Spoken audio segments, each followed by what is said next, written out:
In 1968, the island of Borneo was a powder keg, entirely engulfed in a brutal and unforgiving shadow conflict.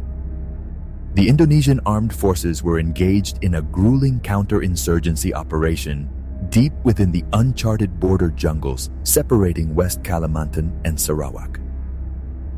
Their targets were the guerrilla fighters of the PGRS, a ruthless and highly organized insurgency operating under the impenetrable cover of the world's oldest rainforest.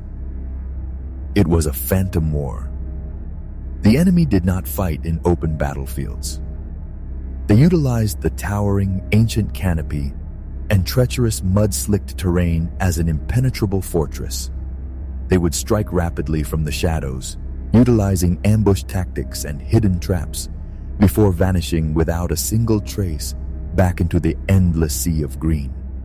To the regular infantrymen, it felt as though they were fighting ghosts, casualties mounted not just from sniper fire, but from malaria, venomous bites, and the sheer psychological toll of the jungle itself.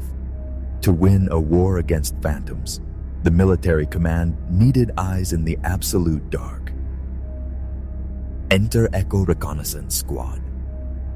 They were a 6-man elite tracking unit composed of hardened veterans who had survived the most brutal elements of the campaign. They were deployed into a newly designated, highly classified black zone near the deep border. Their objective was strictly observational and highly dangerous.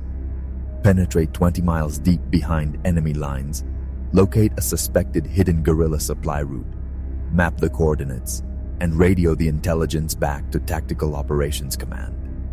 They were heavily armed, highly trained, and mentally prepared to hunt the most elusive men on the island. But the ancient Bornean jungle is a living, breathing entity. And it had other plans for Echo Squad.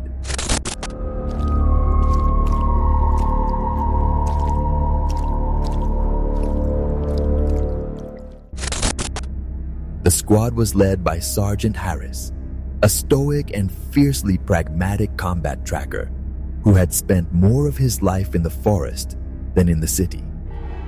Under his command were 5 men. Corporal Jati, the sharp-eared radio operator from Central Java. Private Wira, the youngest infantryman on his first long-range patrol. Private First Class Bayu, the squad's dedicated field medic. Kusuma, the heavy weapons specialist who carried the squad's light machine gun. And Dimas, their designated point man, whose eyes were trained to spot tripwires disguised as vines. For the first 4 days of the operation, the only hostiles they engaged were the elements. The Bornean rainforest was a green hell. The humidity was a suffocating physical weight that settled on their chests, making every breath feel like inhaling warm water. The ancient canopy above them was so incredibly dense, woven together by massive vines and parasitic strangler figs, that it choked out the sun entirely. Down on the jungle floor, they marched in a perpetual eerie twilight, regardless of the hour. They battled thumb-sized tiger leeches that dropped silently from the leaves above, finding every microscopic gap in their uniforms. They hacked through walls of razor-sharp thorns. Their standard-issue olive-drab uniforms were perpetually soaked in sweat and rain, beginning to slowly rot off their backs. Despite the physical exhaustion, morale remained steady under Sergeant Harris's iron discipline. They moved in standard patrol formation, maintaining strict light and noise discipline. Hand signals replaced spoken words.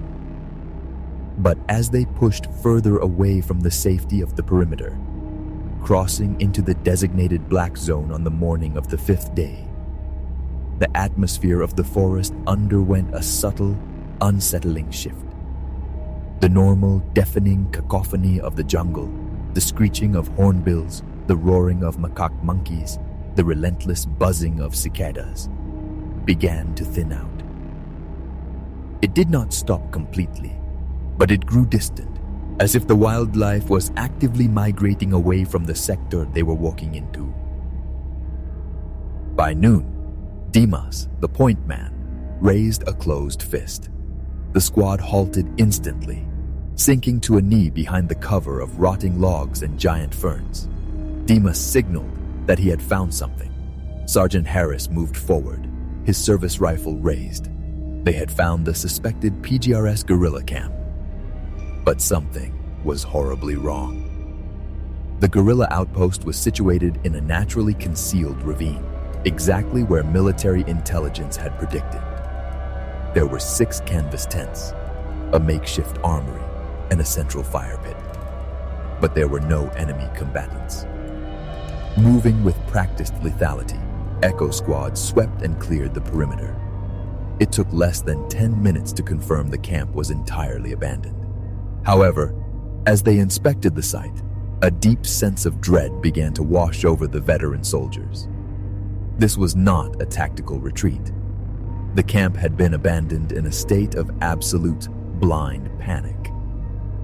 "Sergeant, look at this!" Medic Bayu whispered, kneeling next to one of the canvas tents. The heavy fabric had not been unzipped. It had been violently slashed open from the inside out, as if whoever was sleeping in it was desperate to escape. Nearby, Kusuma found a rusted cooking pot kicked over, spilling rotting rice into the mud. Machetes, highly prized ammunition crates, and even a few valuable submachine guns were left discarded in the dirt. Insurgents fighting a war of attrition would never leave behind their weapons and food unless their lives depended on fleeing in the next 10 seconds. But the most terrifying detail was what they did not find. There were no blood trails. There were no spent brass casings on the ground to indicate a firefight. There were no bodies. There were just deep, frantic boot prints in the mud, all sprinting blindly into the thickest, darkest part of the jungle, completely off the established trails. What could make 20 heavily armed guerrillas run into the deep brush without firing a single shot? Wira asked, his voice trembling slightly. Sergeant Harris did not have an answer. He looked around the perimeter, noting the heavy, suffocating silence that had now completely enveloped the ravine. The air felt heavy, charged with an unnatural static. "Corporal Jati," Harris commanded, keeping his voice extremely low. "Set up the high-frequency antenna. Radio command. Tell them we found the supply cache, but it is deserted. Request further instructions." Jati quickly unspooled the antenna wire, throwing it over a high branch. He adjusted the dials on his heavy field radio, placing the headset over his ears. He began reciting their call signs, speaking into the microphone. But his expression quickly soured. "Sergeant, I am getting nothing," Jati reported, tapping the side of the radio. "No static, no interference. The frequency is completely dead. It is like the signal is being swallowed as soon as it leaves the antenna." Haris checked his mechanical compass. The needle, which had been pointing reliably north all morning, was now spinning slowly in a continuous lazy circle. A cold knot formed in the sergeant's stomach. They were completely cut off. "We are not staying here," Harris declared, his survival instincts screaming at him to move. "We push 3 miles east, set up a defensive perimeter near the Blackwater River, and try the radio again at 0200 hours. Move out." They left the abandoned camp behind, marching deeper into the twilight. But as they walked, Wira could not shake the feeling that the dense green wall of vegetation was closing in around them, and that the eyes of whatever had chased the guerrillas away were now firmly fixed on Echo Squad. By 2200 hours, Echo Squad reached the edge of a sluggish Blackwater River. They established a tight, 360-degree defensive perimeter. The silence of the jungle was no longer just heavy. It felt predatory. During his watch, Dimas, the point man who had grown up in a small Dayak village on the edge of the Kapuas River, noticed the temperature dropping rapidly. He gripped his rifle, his eyes scanning the pitch-black tree line across the water. Dimas knew the old stories. He knew that the deep jungle did not just harbor human insurgents. He knew about the Mariaban. In local folklore, the Mariaban is not a simple ghost. It is a massive, towering apex predator of the supernatural realm, covered in thick, coarse black fur. It is a bloodthirsty entity that hunts by mimicking the voices and sometimes the exact faces of its prey's loved ones. It uses these horrifying illusions to draw victims away from the safety of their group and into the abyss. Dimas had always thought they were just campfire tales meant to scare children. Then, the whistling started. It came from the dark vegetation across the river, roughly 20 meters away. It was perfectly pitched, cutting through the dead air. It was the exact melody of a traditional Javanese folk song that Corporal Jati had been humming for the past 3 days. Private Wira, positioned next to Dimas, froze in pure terror. He signaled Sergeant Harris. Within seconds, the squad leader was there. Before Harris could formulate a tactical response, the whistling stopped. Then, a voice echoed from the darkness. "Wira, my radio is broken. Bring the medical kit." Wira felt the air leave his lungs. The voice belonged to Medic Bayu. But Bayu was stationed at the rear guard, completely out of sight. More terrifyingly, the voice from the trees sounded flat and unnatural, like an audio recording playing from a damaged tape deck. The psychological siege had officially begun. For 3 agonizing hours, the entity in the dark tested their perimeter, throwing their own voices back at them. It coughed like Kusuma. It whispered Harris's name. At 0400 hours, Corporal Jati took the radio watch. His high-frequency transmitter, which had been completely dead, suddenly crackled to life. "Echo Actual, this is command," a voice hissed through the speaker. Jati pressed the receiver to his ear. The voice did not belong to their commanding officer. It sounded exactly like Jati's own younger brother, a boy who was safely back home in Semarang, hundreds of miles across the Java Sea. "Jati, it is dark out here," the weeping voice pleaded, laced with heavy static. "I cannot find the way back. Please, help me." Logic abandoned the corporal. The primitive instinct of an older brother overrode years of strict military training. He unslung his rifle, leaving it against a tree, and stepped beyond the defensive line. He walked into the murky river, mesmerized by the thick wall of vegetation on the other side. "Corporal, halt!" Harris ordered, rushing to the riverbank with his flashlight blazing. The beam of light caught Jati pulling himself up onto the opposite muddy bank. But the intense light also illuminated what was standing directly behind him. Towering over the corporal was a massive, hulking silhouette. It was at least 8 feet tall, covered in matted pitch-black fur. 2 glowing crimson eyes stared back at the squad. Jati slowly turned his head to look at Harris. His face was devoid of emotion. His jaw unhinged slightly, and from his throat came the exact mechanical sound of radio static. Then, the monstrous hairy arm of the Mariaban wrapped around Jati, and the dense foliage swallowed them both whole. The discovery of Jati's silver dog tag hanging from a dead branch the next morning shattered what was left of the squad's morale. They were elite soldiers trained to fight human combatants, not ancient demons. Recognizing the incomprehensible danger, Sergeant Harris ordered an immediate tactical retreat. But the Mariaban does not let its prey leave.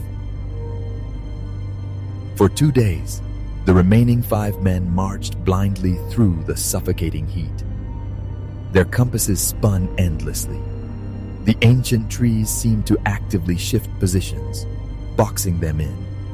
They were walking in a perpetual circle, entirely trapped in the entity's hunting ground. By the 8th night of the patrol, extreme exhaustion and severe paranoia had hollowed them out. Forced to camp in the dark without a fire to avoid attracting attention, the psychological warfare reached its terrifying climax. It did not start with whistling this time.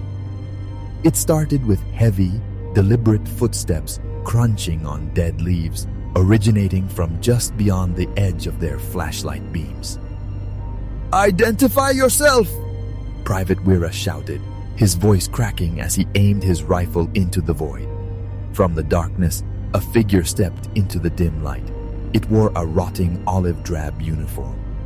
It had Corporal Jati's face, but its eyes were wide, unblinking, and entirely black. It moved with jerky, unnatural twitches. Next to it, another figure emerged, then another. They wore the faces of the squad members, but as they stepped closer, the horrifying illusion began to drop. Their human skin seemed to tear and peel back, revealing thick, coarse black fur underneath. Their jaws elongated, exposing rows of razor-sharp fangs. The creatures were transforming back into their true, monstrous forms. A pack of Mariaban closing in for the slaughter. The sheer, incomprehensible horror paralyzed the men of Echo Squad. Their military discipline fractured completely. As the towering, ape-like monstrosities closed the circle around them, Sergeant Harris dropped to his knees in the mud. With trembling hands, he pulled out his waterproof field journal, hastily scribbling his final, desperate warning. 2 weeks after Echo Reconnaissance Squad missed their primary extraction window, a heavily armed, platoon-sized search and rescue team was deployed to their last known coordinates.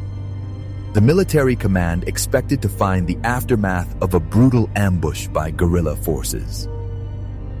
What they actually found only deepened the nightmare.